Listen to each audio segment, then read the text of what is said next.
আমরা খেলার মাঠে অনেককে এরকম কিছু বস্তু নিয়ে খেলা করতে দেখে থাকি। হ্যাঁ, এগুলোর মধ্যে কোনোটা ক্রিকেট বল বলি, কোনোটা ফুটবল, কোনোটা বাস্কেটবল। আবার তোমাদের ভূগোল বইয়ে তোমরা গ্রহগুলোর এরকম কিছু চিত্র দেখতে পাও। এই ধরনের ঘনবস্তুগুলোর মধ্যে একটা মিল রয়েছে, সেটা হলো এদের আকার। এই আকারের কোনো ঘনবস্তুকে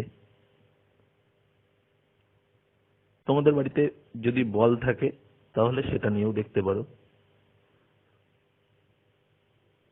যে এই আকারের কোনো ঘনবস্তুকে যদি আমরা ঘরের সমতল মেঝেতে রাখি তবে সেটা একটা মাত্র বিন্দুতে মেঝেটাকে স্পর্শ করে এবং ওই মেঝের উপরে এদেরকে যে কোনো দিকে খুব সহজেই গড়িয়ে দেওয়া যায়।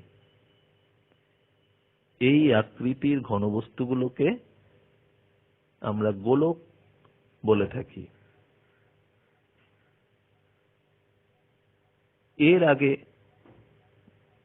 আমাদের সকলের বৃত্ত সম্পর্কে অভিজ্ঞতা রয়েছে।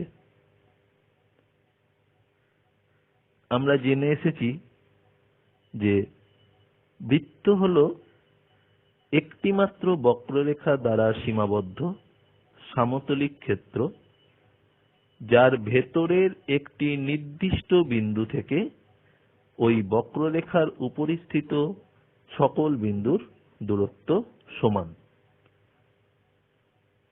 ওই নির্দিষ্ট বিন্দুটিকে বলে বৃত্তের কেন্দ্র। বক্ররেখাটিকে বলা হয় বৃত্তের পরিধি এবং কেন্দ্র থেকে পরিধির উপরের যে কোনো বিন্দুর দূরত্ব নির্দিষ্ট, সেই নির্দিষ্ট দূরত্বটাকে আমরা বলি বৃত্তের ব্যাসার্ধ।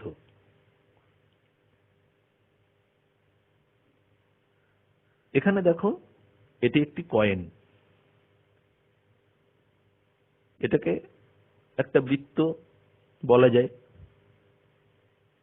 এবার এই কয়েনটিকে যদি আমরা এভাবে ঘোরাই তবে সেটা একটা কাল্পনিক গোলক তৈরি করছে,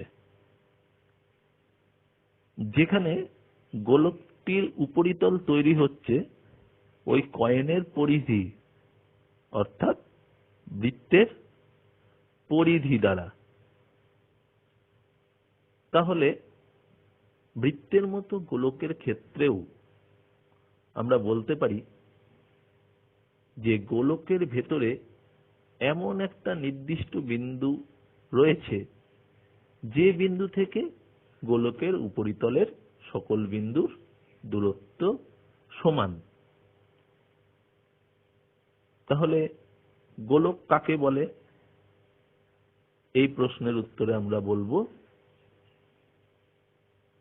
যে গোলক হলো একটিমাত্র বক্রতল দ্বারা ঘেরা এক প্রকার ঘনবস্তু, যার ভেতরের একটি নির্দিষ্ট বিন্দু থেকে ওই বক্রতলের উপরিস্থিত সকল বিন্দুর দূরত্ব সমান। ওই নির্দিষ্ট বিন্দুটিকে বলে গোলকের কেন্দ্র। আর এই বক্রতলটিকে বলা হয় গোলকের উপরিতল অথবা সমগ্রতল, আবার বক্রতলও বলে থাকি। ওই কেন্দ্র থেকে গোলকের উপরিতলের যে কোনো বিন্দুর দূরত্ব নির্দিষ্ট, এই দূরত্বটাকে বলা হয় গোলকের ব্যাসার্ধ। গোলক সম্পর্কিত সমস্যাগুলো সমাধানের সময় আমাদের প্রথমে এই ব্যাসার্ধটাকে জানতে হবে। মানে ব্যাসার্ধ যদি দিয়ে দেওয়া থাকে তাহলে সেটাকে কাজে লাগাতে হবে, যদি না দেওয়া থাকে প্রথমে এই ব্যাসার্ধটাকেই বার করে নিতে হবে।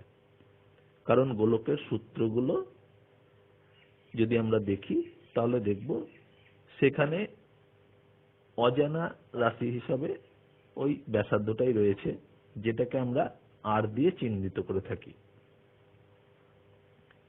তা গোলকের চ্যাপ্টারের সেই সূত্রগুলো এবার আমরা জানব। সেগুলো হলো, একটি গোলকের ব্যাসার্ধের দৈর্ঘ্য যদি আর একক হয় তাহলে গোলকটির বক্রতল বা উপরিতল বা সমগ্র তলের ক্ষেত্রফল হবে 4 পাই আর স্কয়ার বর্গ একক এবং গোলকটির আয়তন হবে 4/3 পাই আর কিউব ঘন একক। এবার গোলক চ্যাপ্টারে তোমরা আরো কিছু সমস্যা পাবে, যেখানে দেখবে গোলকটি পুরোপুরি গোলক আকারে দেওয়া নেই, মাঝ বরাবর কেটে দিয়ে তাকে অর্ধেক করে দেওয়া হয়েছে। তাই কোনো গোলককে যদি আমরা মাঝ বরাবর কেটে সমান দুটি ভাগে ভাগ করে দিই তবে সেক্ষেত্রে এই প্রত্যেকটি ভাগকে অর্ধগোলক বলা হয়। গোলকের ক্ষেত্রে যেমন দেখেছো তল সংখ্যা হচ্ছে একটি, শুধুমাত্র ওর বক্রতল।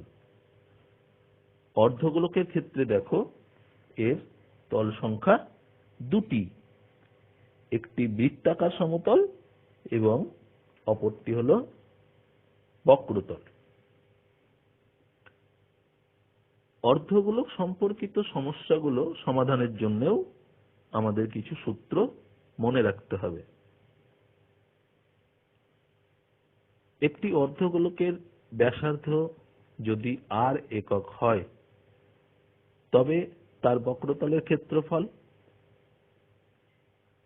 সেটা হচ্ছে, দেখো ওই আর ব্যাসার্ধেরই একটা গোলকের বক্রতলের ক্ষেত্রফলের ঠিক অর্ধেক, অর্থাৎ half into 4 pi r square বর্গ একক is equal to 2 pi r square বর্গ একক।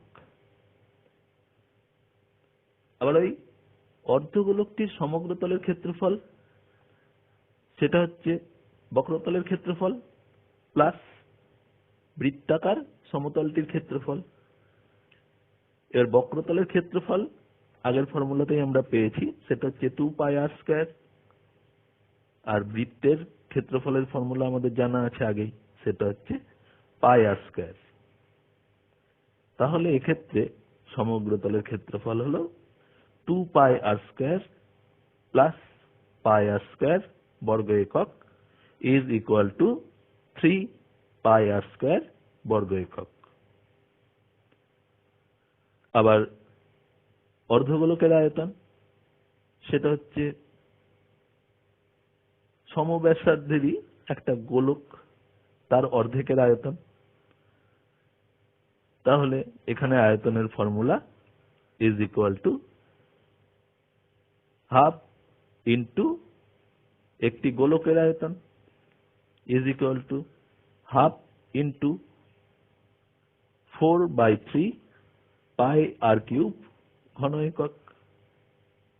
একটু যদি আমরা কাটাকুটি করে নিই তাহলে সহজেই পেয়ে যাচ্ছি 2/3 পাই আর কিউব ঘন একক।